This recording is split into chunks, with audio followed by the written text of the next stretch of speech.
Konnichiwa, ladies and gentlemen, Kanji Hunters of all ages. Hey, how you doing? I just wanted to do this video to kind of just let you know how things are different and changing, and you know, it's not just the thinning hair and the graying beard.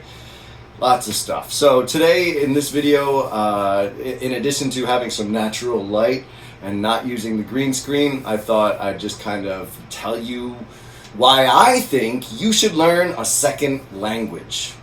Today, in today's society, we've got Google Translate, we've got all these tools that'll just, you know, translate different languages for us, and that's amazing.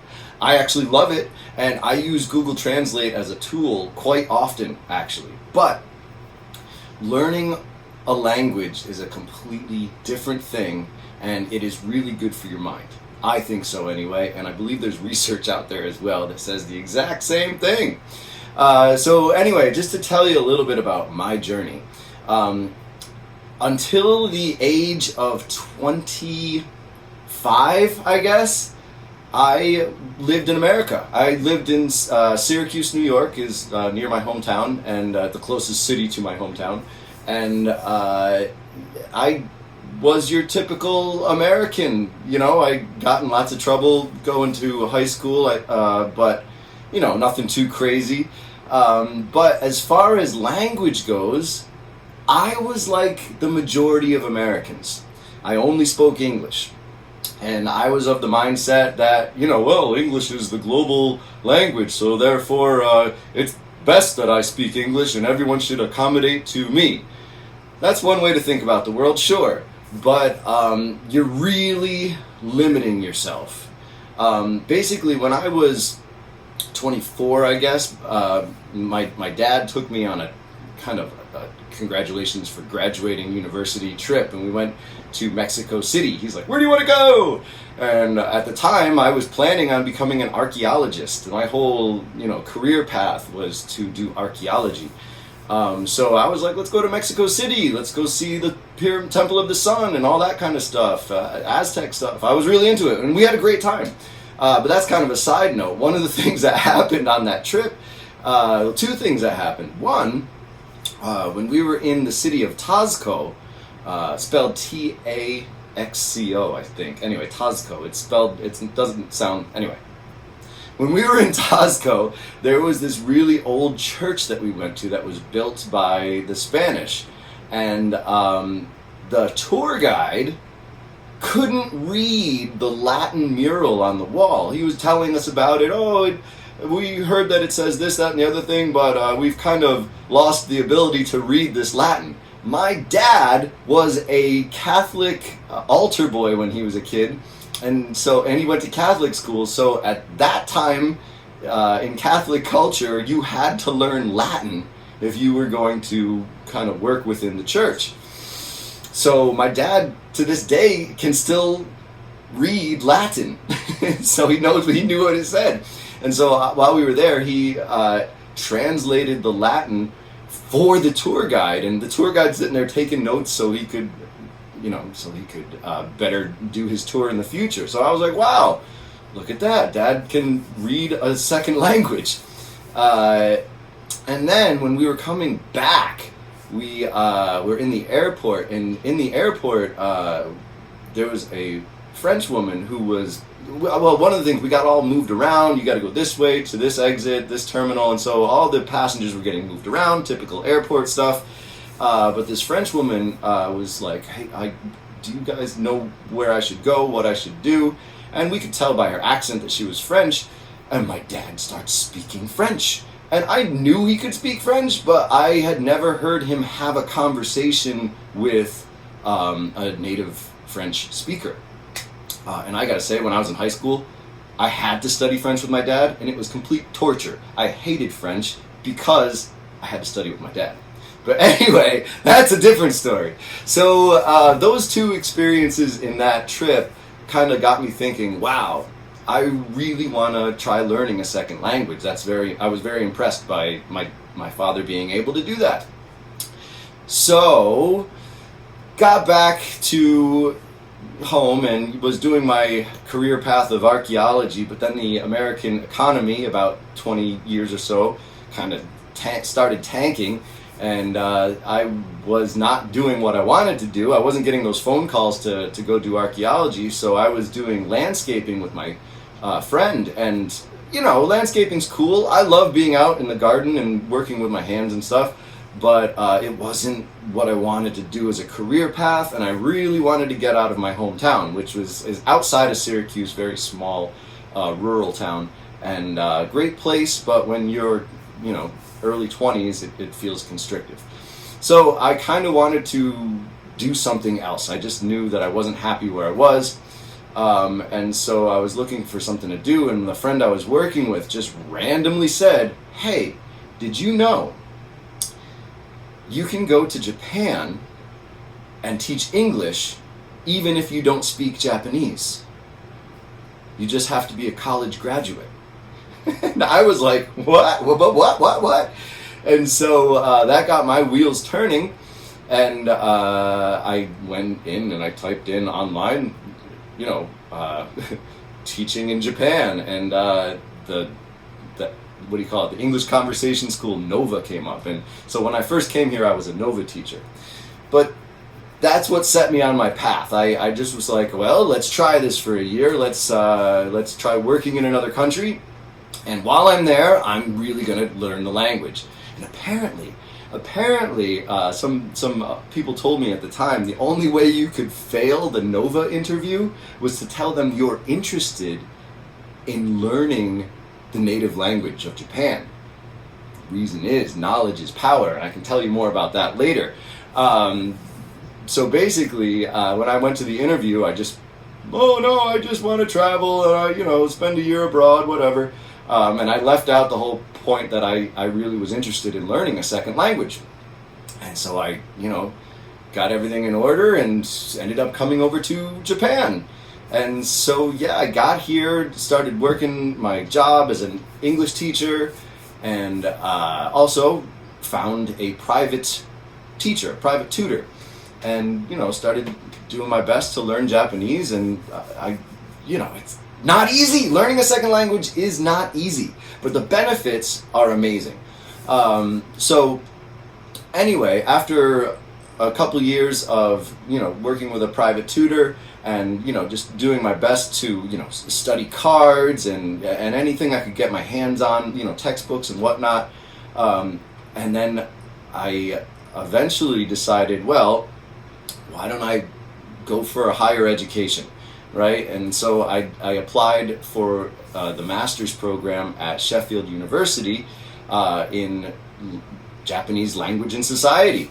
So I just decided to step it up. And that was a good decision, but a very stressful and expensive decision. So I will say, on the one hand, I'm glad I got the MA. On the other hand, there was a lot of student loan debt that I had to pay off. I will say I just finished paying all that off about a year ago.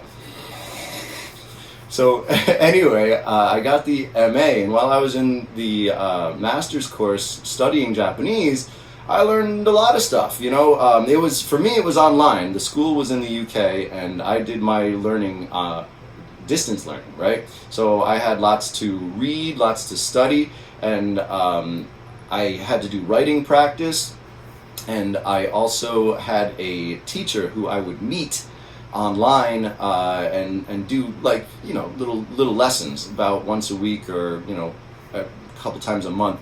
I will say the university system was pretty busy, so your teachers with distance learning, they get back to you when they can get back to you. So I did the MA, right? And let's see. So what's the benefit, right? What's the benefit of learning a second language? All right, well, let me start by saying, again, restating, I started learning a second language when I was basically 25, 26. That is super late to start learning a second language. And everybody told me, oh, you're never going to be fluent, you're never going to be able to do it, you've started too late. But I'm stubborn. And so I just kept trying and decided that this was going to be, part of who I am, and I really want to take it on as part of my personality. And so I just kept going for it. And what I learned over time is that really it's like mental push-ups, like studying a language. I guess probably studying any skill if you get really into it, but particularly studying a language, it's like doing mental push-ups. Your brain doesn't whatever your native language was, that's the way your brain is used to firing and all the connections and all that. And so your thinking patterns are based on what your native programming is, your native language, right? But when you start learning a new language, especially something like Japanese, where the grammar is so different, the grammar is very different from English. It gave me the ability to think from different directions. That's the best way I can say it, right? Because if you imagine, like, English grammar is actually very similar to Chinese grammar. Chinese is a whole different ballgame. I don't speak that fluently, but I'm aware of elements of Chinese, right? But Chinese grammar is amazingly similar to English grammar, right? But Japanese is very different, right? So again, like I said, it's like thinking from a different direction. And on top of that, not only are you thinking from maybe a different direction, like I said, or a different perspective, as you're learning the language and learning why people have certain phrases and where these phrases come from, and the development of the language and culture that you're trying to learn, you start to gain new perspectives. Like when I go back to America now, I still feel welcome. I still feel at home that I'm an American, but I'm very aware that my thought patterns are not the same as all my friends back home. They're thinking from this one direction, and I'm, now thinking from a couple different directions about certain ideas and issues. So really, learning a second language is like doing mental push-ups. It's like exercising your brain in a way that, I don't know, playing video games doesn't do it for you, right?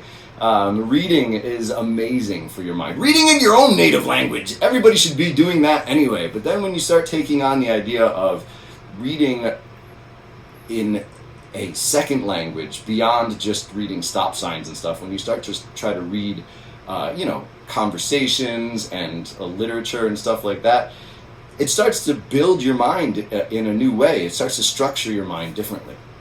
So anyway, yes, learning a second language is really one of the best things you can do for your mental health. And I've even heard that it's one of the ways you can ward off Alzheimer's, right? So as we all get older, our brains start to deteriorate. It's part of life. None of us stay here forever.